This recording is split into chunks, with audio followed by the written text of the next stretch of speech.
suñu mbokk téléspectateurs yi si wut ci IRA TV ak seen émission bii di jaar-jaar tey nag ma remplacé borom jaar-jaar te seen jàkkaarloo ki nga xamante moom mooy sëñ Bathie Gueye ñu gën ko xam ci milieu de transport bi ñu bëggoon rek bàcc mu wax ñu jaar-jaaram ci fan la aw ba tey mu agsi taxawal li nga xamante ne moom la taxawal fii ci département Pikine mu jëm ci wàllu transport Bathie salaamaaleykum. waaleykum salaam. auzu billaahi mina seytaani rajiim. inna waliyallah. alhamdulillahi rabbil alamin. ñuy sant yàlla bu baax di julli si yonent bi di sant Serigne Touba. di sant Cheikh Salim Mbacké mi nga xam ne day suñu yaakaar tey ak ëllëg ñu séddoo ko ci Serigne Touba. jaar-jaar nag ngeen wax muy lu am solo ci dundu doomu aadama parce que nit koo gis rek am na jaar-jaar te li gën a neex ci jaar-jaar nag ñu jëlee ko ci sallallahu alayhi wa sallam muy yonent bi ba ci ñu mujj ñi jëlee ko ci Serigne Touba Xaadimu Rasuul jëlee ko ci Alaaji Maalik ak mag ñu baax yépp kenn ku nekk jaar-jaaram tey gis nañu résultat yi mu indi ñu ngi koy jariñoo yàllante woon nag jaar-jaar bu nit jaar ak lu mu metti metti rek ñu sante ko yàlla te xam ne sunu boroom ku mu bëgg lay defal ay jaar-jaar jaar-jaar yooyu nag yàlla nañ ko fekke njariñi te muurloo ko tey ak ëllëg ak askan wi ñu ko séqal ñu am jaar-jaar ci transport nag ni nga ko laaje man maa ngi ñëw vers les années 76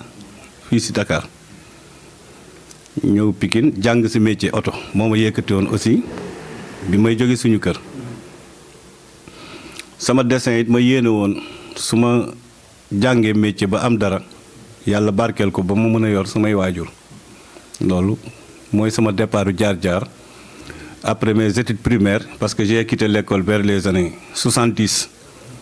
à Kër Ngalgou mon village natal dans la région de Diourbel bi ma ñëwee fii jàng naa métier 3 ans yàlla defit sama xel teel a neex ci oto parce que man bala may def ci oto 1 mois maa ngi dawal di dem bi ma demee tuuti nag góor gi ma nekkal aussi nekk kilifa gu baax ku am tur ci yoonu murit ñu koy ñaanal sama borom dolli ay leeram muy Alaaji Serigne Faye nekkoon na fi représentant xalif général des mourides ay at ba kër Sëñ Touba gi nekk Pikine sax moo piloté liggéey bi yàlla dogal bi ma nekkee ci at yooyu ci wetam secrétaire am décédé comme xale laa woon te maa ngi woon ak moom te gisoon naa ci moom yéene bu rafet ma téye liggéey boobu 5 ans après maa ngi wut permis 82 dama sax yéex a am permis parce que vers les années 82 laa am permis bi ma amee permis nag ma ne nag comme métier moo ma yëkkati woon métier bi mën naa ko bu yàgg obtenir naa ko mais dafa am ku ma doon jàppale ci liggéeyam naa dem nag defi sama métier loolu moo ma jëlee magasin parce que ñun pompe ñu ngi def commerce bu réussir trop ci la commencé nag di dawal yàlla dogal itam ci nattu yi nattu laa ko mën a tuddee parce que man je disais que du ma dawal oto bu dul oto état soit ci état laa bëgg a liggéey wala ci administration comme je le dis wala ci société yu mag yi wala yooyu daal mais bëgguma auto transport en commun ma ciy liggéey waaye gis nga yàlla nag booy waxal li nga bëgg mais bul xam moom lu muy def je m'a orienté que bi may commencé liggéey sax clando laa njëkk a yor ñun dawal nañu clando vers les années 82 ba mun naa wax sax ne ba léegi sax ci laa resté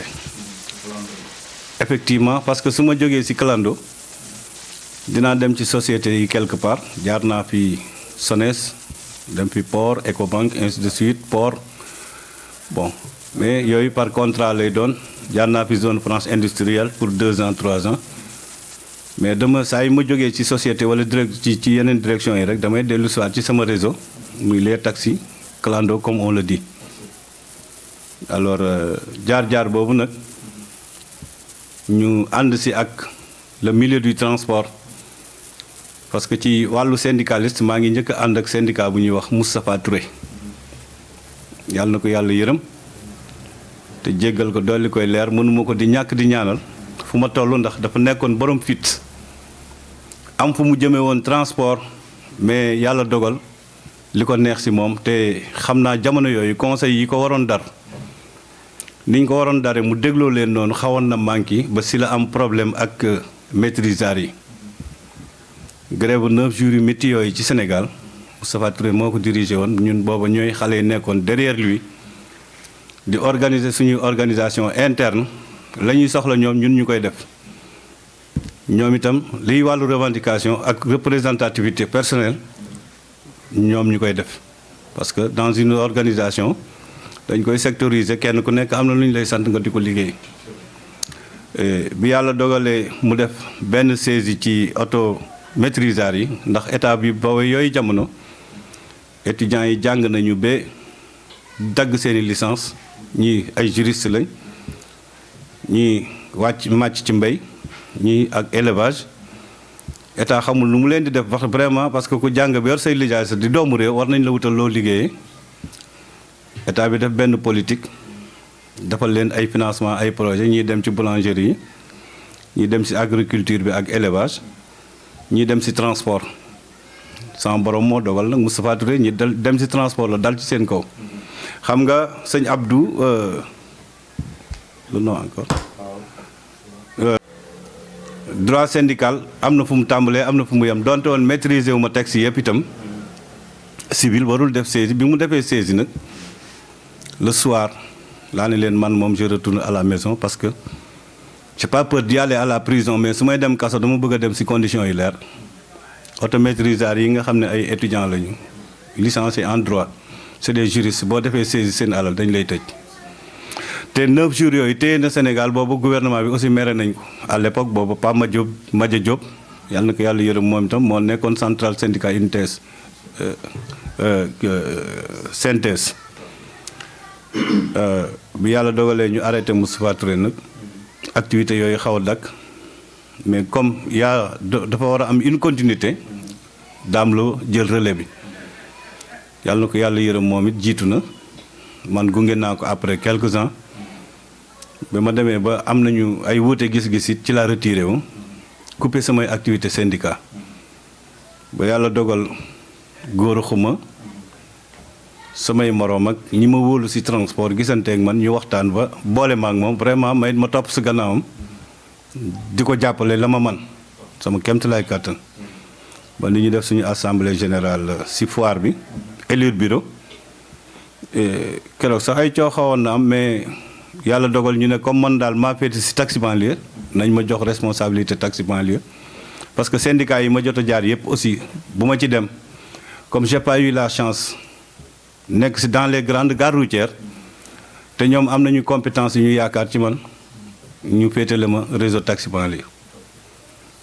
bi yàlla dogalee loolu am nag ba ñu dox tuuti comme jaar-jaar bi li ngay wax rek li indi tey lii ñu nekk nii clando yi am ay problème fekk na lu ko jiitu nag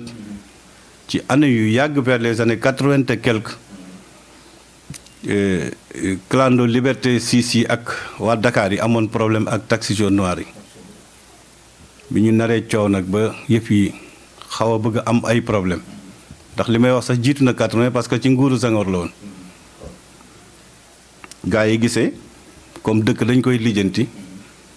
responsable yi jóg def seeni démarche te la politique c'est pour régler l'art de la cité noonu la ko tubaab waxee yaakaar naa ne ñu dem nag weer Adja Aram Diène yàlla na yàlla dolli ko yërmaane moom it gis ko wax ko li nga xam ne moo xew ci milieu transport mu ne loolu rek la ñu ne waaw mu ne waa baax na asamaan seet mu xëy sol yéreem dem directement palais parce que moom amoon na accès obligatoire saa yu demee palais day gis na ngoon na ko nag waxal sa njaboot gi bala ñoo reyante mbaa ñuy jotee mu ne ko lan la mu expliqué ko jaune noir yi ak clando yi ni ñu leen lëjale mu ne ko loolu rek la mun a mun a ko loolu de yomb naa régler jël téléphone am yooyu jamono gouverneur bu ñuy wax Madiang Khary Dieng moo nekk Dakar gi oo ko ne ko régleel ma mbir mii nga xam ne nii moom lañ ma indil te muy genn njaboot gu bokkul xëy na ay sorte yu ñuy yëngoo lépp lu aju ci transport nag ci ministère du transport ba service des mines ak tous les équipements yi nga xam ne ñoo war a liggéey ci transport ñu réunir leen waxtaan ñu gisee pour départager léegi système clando ak jaune noir kenn ku nekk terroir bi nga war a yem nga yem fa li nga xam ne nii moom lañ la mën a tolérer si yow mi nga xam ne yaa tudd clando ñu defal la ko si la ñu décréter ne nañ def vert blanc def ay numéro licence portière ci bunt bi les pièces comme clando la ñu wax sont tolérées soo amee assurance tiers contre tiers talon jaune la visite technique bi talon jaune la service des mines nga koy passé ji la catégorie de permis c'est toléré boo yoree poids léger ba transport en commun boo mën a yor rek ñu bàyyi la toléré la nga koy dawal parce que y avait les retraités ñu jógee administration ak d'autres parties yeneen côté ci transport bi la ñuy dugg si même sunu mbokki policiers yi wala ñeneen sax dañ doon yor seen oto di clando ku retraité rek boo mën naree toog amuloo beneen choix nga ñëw ci réseau bi liggéey ci ñii dëkk si dëkk bi it xam ne bëgg nañoo yëngu si dara jënd seeni oto joxe ñu di si liggéey mel na ni loolu moom histoire la boobu maîtriser nañ ko nun bu baax xam nañ ko ba turu clando boobu yàgg fi diire nag diire boobu mu toll comme banlieue aussi itam yenn accès yi ci jaune noir mënuñu koy am ci jamono ju nekk ñu ne clando bi su amatee client Pikine na ko yóbbu Dakar place de l'Indépendance ba hôpital Le Dantec bu ko fi kenn téye mais nañu ko identifier mu am vert blanc su yóbboo passager bi wàcce ko à destination bu mu na tëj ay buntam bu mu fa yabaat mais bu ñëwee ba tableau mairie fi ñu daan wax tableau mairie na fa taxaw may nañ ko mu yeb ñeenti nit indi leen Pikine su dee dañoo am ko war a dem aéroport aussi te banlieue bi mënuñoo am accès toujours ci jaune noir normal nañ ko may mu jël client bi yóbbu ko directement aéroport tëj ay buntam dawalaat ñibbisi yooyu nag moo dem ba anarchie am ci maîtriser tuñu li ñu war a def kenn ku nekk yaa ngi lancé sa oto ci biir milieu bu muy liggéey xamatuñ kan mooy clando ak particulier yëpp jaxasoo nag lool bi yàlla dogalee ba si jamono gouverneur bu ñuy wax Ndari Faye boobu jaañ si mbekk maire Tivaouane bi mooy adjoint boobu ñun ñoo ngi amoon madame la préfet ku ñuy wax Viviane Bampassi une dame courageuse ku fonk liggéey ku fonk administration ku fonk sa population je le félicite de passage alors bi coow yënguwaatee nag yàlla dogal Ndari Faye def benn arrêté ne taxi clando bu mu jéggeeti croisement Cambérène c'était impossible loolu mënuloon nekk parce que quand même on est des Sénégalais on habite Dakar nous avons nos besoins dans la ville kon su ñu amee yenn soxla yi dañ ko war a doxi excès yi itam yenn cas excès yi itam bu amee ala kuli al doo yër sa oto di ko wàcc di luyee ci oto alors mu def benn décret def arrêté bi boobu commissaire Cissé moo nekk police su Pikine fii il nous a appelé en réunion dans son bureau bi ñu ñëwee mu waxtaan ak ñun ne Samba comme yow laa si gën a miinanteel wax dëgg yàlla ñëpp laa xam sax mais ni ma miinanteeg yow miinante ma ko ñi si des ma bëggoon waxtaan parce que vous voyez ce décret là maanaam mu ne ma li ñu ci wax su ma ko appliqué du ngeen liggéey suba te réew dafa am nuñ ko yore système lay war a doxe système ba ca gën nag mooy bi arrangé nit ñi te kenn du gaañu te duñu jalgate yoon bi su ma téyee oto yi population bi dinañ bëgg a vaquer à leurs besoins duñ mën a dem mais organiser wu ji leen dem leen ngeen seet ngeen waxtaan ngeen defaroo parce que la technologie actuelle bi nga xam ne mooy daw ci monde bi ak jamono ji fi mu toll le monde avance là j'ai très rapidement compris ma itam li mu wax ma génn woo nag toutes mes collègues ñi nga xam ne ñoom laa bokkal le département de Pikine waxtaan ak ñoom ma waxtaanee ak ñoom it jox leen moom ni ma déggee loolu laa xam ne leen nag ce qu'on va faire mooy nañu tenir ay assemblée générale mais tout d'abord nañu def le département de Pikine y compris Kër Massar Guédiawaye parce que boobu Pikine dafa rëy découpage yi amagul woon on a sillonné tout le département toutes les stationnements plus de 80 et quelques garages clando dem nañ fa expliquer leen li nga xam ne moo xew ak li war a ñëw woo leen ñaari assemblée générale parce que jamono yooyu avec la tendance syndicale là parce que syndicats yi dañu doon diviser rek kenn ku nekk ki nga gëm rek lu mu waxul doo ko def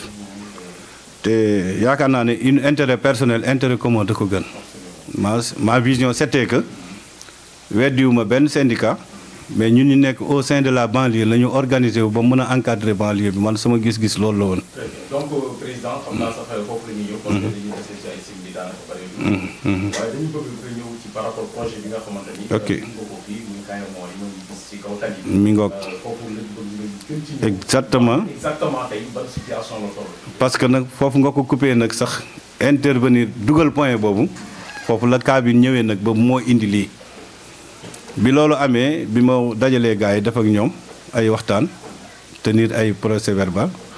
de réunion retourné ko préfecture envoyé ko gouvernance ñu tënk ay këyit ma doon wut récépissé pour ñëpp mais gars yi xaw a daw rocceeku te man li ma gëm duma ci arrière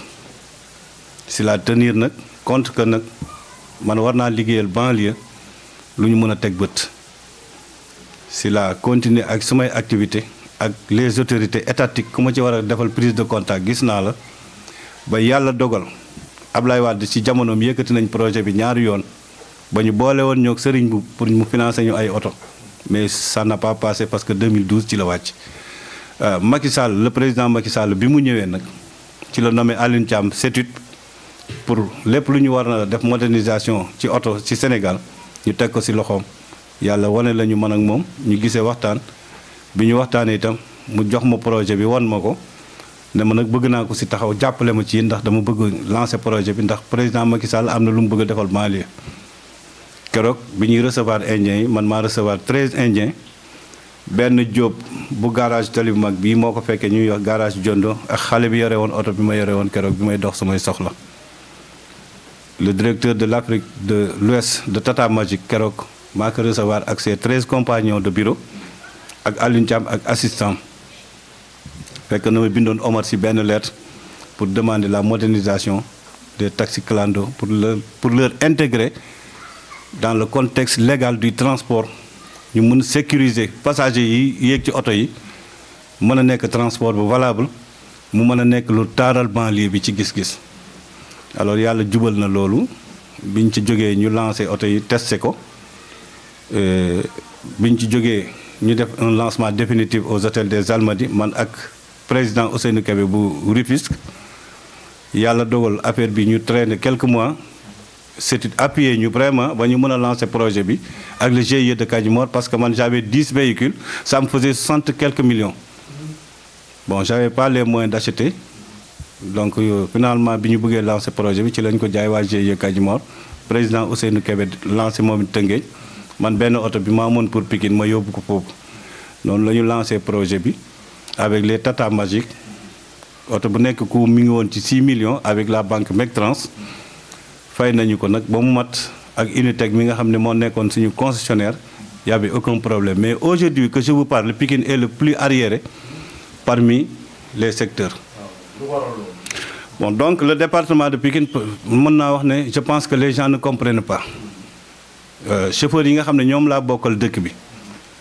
ak ñiy def ci transport comprendre ñu yaakaar naa projet bi ni ñu ko war a comprendre comme ni ko Kër Massar comprendre actif ci parce que yaa góor a xuma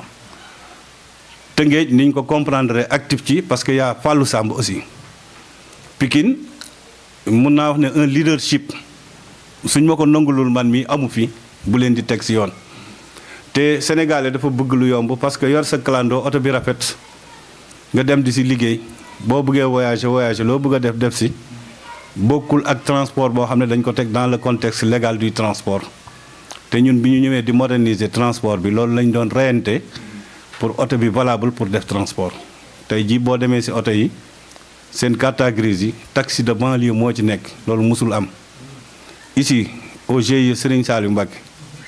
dans le cadre du GIE Serigne Saliou Mbacké soo amul transport en commun doo war oto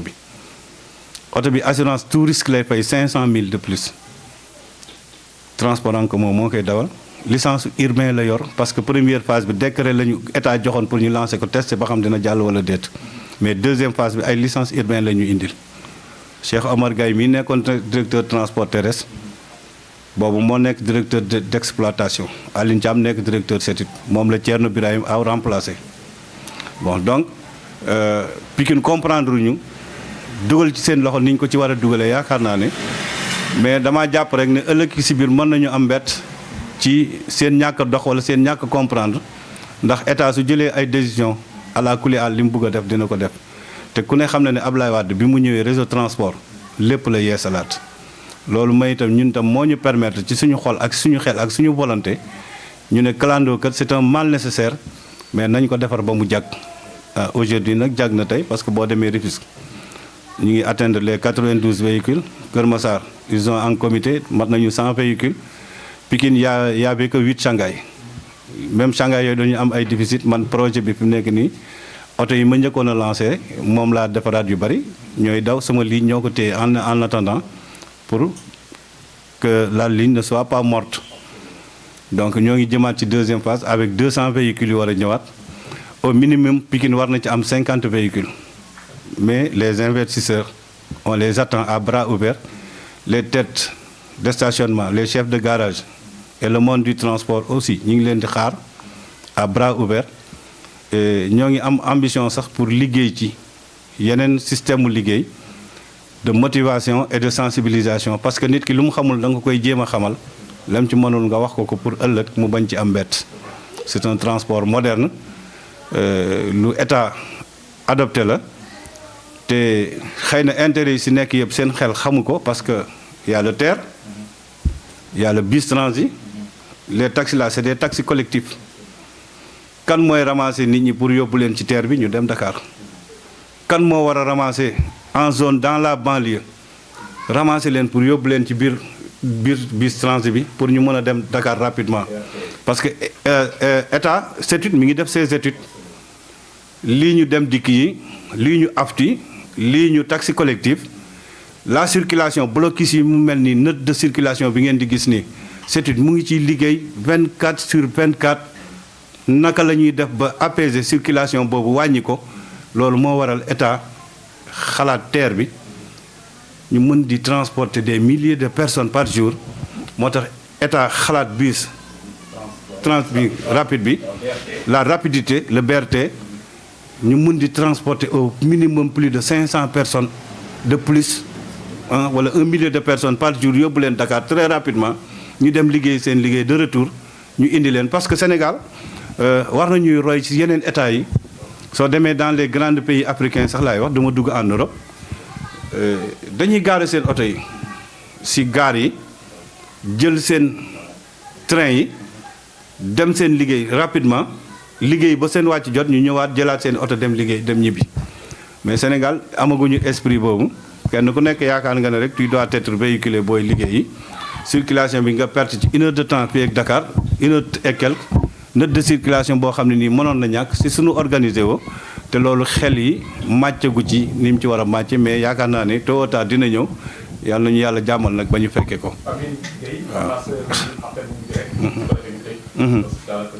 donc appel bu mujj bi ginnaaw bu ma leen santaatee nag yéen itam bu baax parce que monsieur Thiam madame Thiam yow ak Abdou Thiam maa ngi leen di gërëm bu baax ndax sëñ Abdou moom yàgg nañu liggéey ci transport de banlieue bi yaakaar naa ne su ko gars yi déggoon ba nëga ni romb nañ fi nekk kon nag maa ngi wax suma moroomu chef de garage yi nga xam ne ñoo nekk si dëkk bi nañu wuti ay GIE nañu organiser wu nañu jéem a avancer Pikine mu jóg fi mu nekk j'appelle les autorités aussi le préfet du département et le sous-préfet du département de Dagoudane Pikine le CETUD le maire de la ville et la peloton de circulation ñi nga xam ne mooy police ak gendarmerie ñu gën a xoolaat am visibilité ci liggéey bi nga xam ne nii transport moderne la boole ko ak lii nga xam ne innovation lu président Macky Sall indi muy bus transit boobu ak TER bi nan lañu leen di accompagner ak transport banlieue bi ba dëkk bi gën a am li mu yelloo ci transport ñu gën ko taaral ndax vision bi de mu ngi fi mais volonté bi des na au niveau du département de Pikine kon nag nit ki li mu moom bu mu xaar ba keneen ñëw di ko jël nañ ci def suñu xalaat léegi ak suñu loxo bu baax a baax ñuy wax rek ne li ñu souhaité muy couverture bi daj Sénégal parce que soo demee Touba tey oto yaa nga fa dans les autres régions aussi dañuy ñaan yàlla avec Mectrans ñu ànd fa ba dem xam naa foofu nag point la boobu su ma ko tuddee moom waa banque danañ ma mere mais benn banque financé benn projet bu toll nii ci Sénégal dafa compliqué, dafa diis, dafa metti ñuy ñaan président dafa mel ni toutes les organisations état mi ngi leen di épauler sauf le transport Ablaye Wade rek wax dëgg yàlla laa mos a gis mu soutenir transporteurs yi ba tey jii fi ñu egsi ci aftu ñu egsi fi ndax am na ci ñooñ amatuñu woon sax xottu keesu oto mais tey jii boo demee vraiment c'est des transporteurs bien organisés seen i dëkkuwaay ak seen lépp baax na wax dëgg yàlla grâce à Ablaye Wade kon nag président Macky Sall aussi ñoo ngi lay tàllal loxo aussi di ñaan itam nga gën a gestu transport te gën leen organiser rek balaa sa liggéey di matal ci réew mi nga bàyyi fi way boo xam ne nii kenn du ko mën a dindi di leen sant di sant bu baax a baax le monde du transport parce que gis ngeen grève bi ñu jógee bu yàggul rek quand même ñàkkul peut-être un petit résultat bu muy indi te réew kenn du ko xeexe kenn du ca xeex dañ ciy diisoo rek ngir mu gën a mën defaru waaye nag dañ ne olof Njaay moo ne ku sonn ku bëgg a dee da nga wéqu boo wéqoo it xëy na buñ la gaawata reen di da nga sedd nga jóg taxaw dox liggéey li nga war a liggéey ñun foofu rek lañ taxaw lépp waxtaan la lépp diisoo la ñu ngi leen di sant bu baax di leen gërëm di ñaan télévision bi IRA TV yàlla gën ko kàttanal yaatal ko ba couverture nationale yàlla yóbbu ko fa fu moroomi téléem yi dem fu moroomi sitam yi dem